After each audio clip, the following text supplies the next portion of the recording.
I've experienced some significant doubts along the way on my journey in Christian faith, but I'm honestly not sure where I would be today without those experiences. I grew up in a very Christian home, like a really, really very Christian home.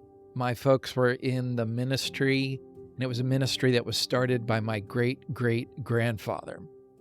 The ministry was an addiction recovery center where men would come in just ravaged and broken by sin and addiction. For many of them, this was the last stop. Really was not a plan B. I came to faith at a very young age, and I think what made a big impact on me was just seeing the transformation that would take place in the lives of these men who would come in, again, just with this sort of darkness surrounding them, just utterly broken. I remember being scared as a little boy, seeing some of them when they would just come in, and then they would change, they would transform, they would begin to soften, they would begin to heal and become whole. They just get happier and start to smile and laugh. And it seemed to me that the power of the gospel just transformed their lives. I definitely had some twists and turns in my journey. At times, I was living like the opposite of the way in which a Christian should live. But even in those what were dark times for me, I still believed. If you had asked me if I was a Christian, I think I would have said yes, even though I just wasn't living like a Christian at the time. But I got much of that worked out in my life and headed towards the ministry myself and landed at seminary. It was in a seminary classroom where I really doubted my faith. I came to realize that I really had never been convinced of the truth of Christianity.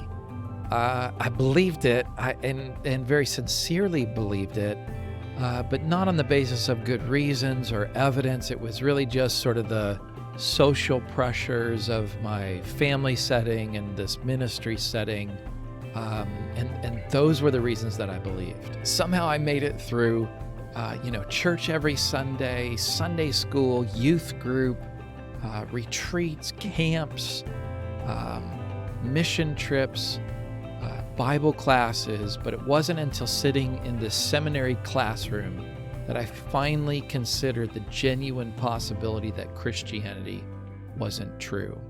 I maybe asked questions along the way, I'm sure I did, but there's a way for Christians to sort of sit around asking questions but not really question Christianity. And then there's that deep questioning where we're wondering whether or not it's actually true.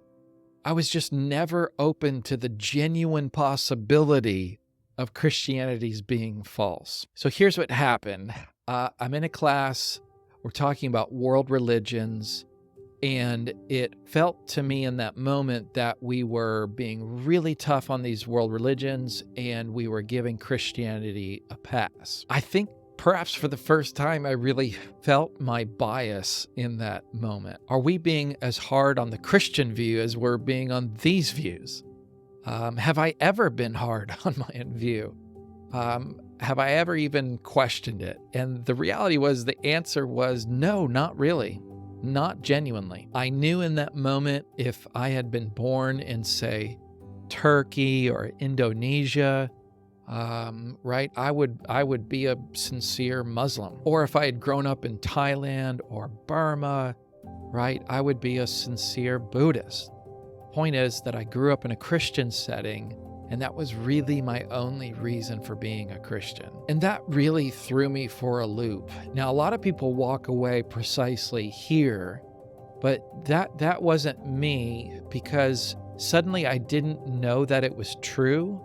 But at the same moment, I really didn't know that it was false. I was for the first time willing to walk away, but I didn't want to walk away in case it was true. So what did I do about this issue of being biased that led me to doubt? I leaned in, and here's what I found. I actually found lots and lots of answers to my questions.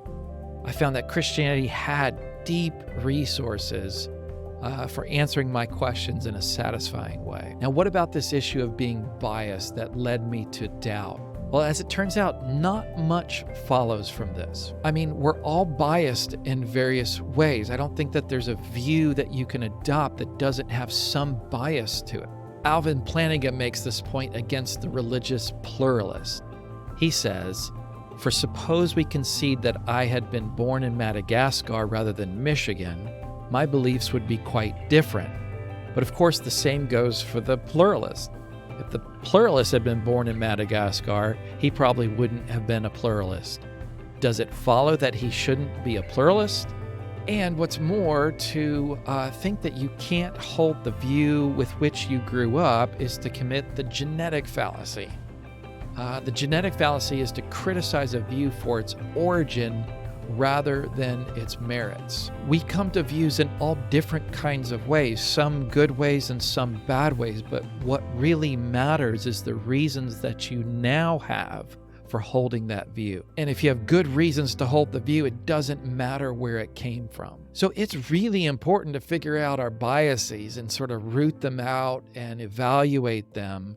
But our biases don't prevent us from, at the end of the day, having good reasons for the view. And that's what I honestly found. I found lots and lots of good reasons to be a Christian. And I found that other religious traditions don't value evidence in the same way that Christians have traditionally. I mean, there are plenty of Christian fideists today who don't value reason and evidence, but traditionally, it was finding that Christianity was true that really mattered. In 1 Corinthians 15, Paul says that if Christ didn't rise from the dead, then our faith is in vain.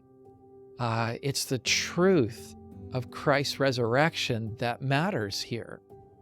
And how are we to believe that this is actually true? Well, Paul in 1 Corinthians 15 gives us a list of eyewitnesses so that we have reason and evidence to believe that it's true. You just don't have this same parallel in most other religious traditions, and this really meant a lot to me. Again, a lot of Christians don't value reason and evidence, unfortunately, but at bottom, I think the tradition does. So it was this experience of genuinely doubting my faith that led me to ask the deep and difficult questions, and my testimony is that I found satisfying answers. Now, I still have questions. I mean, I've got a lot of questions, but my faith is no longer accidental. It's well-grounded. And I really think it was from having doubts and leaning into those doubts and seeking answers that led me here. And I think at the end of the day, saved my faith.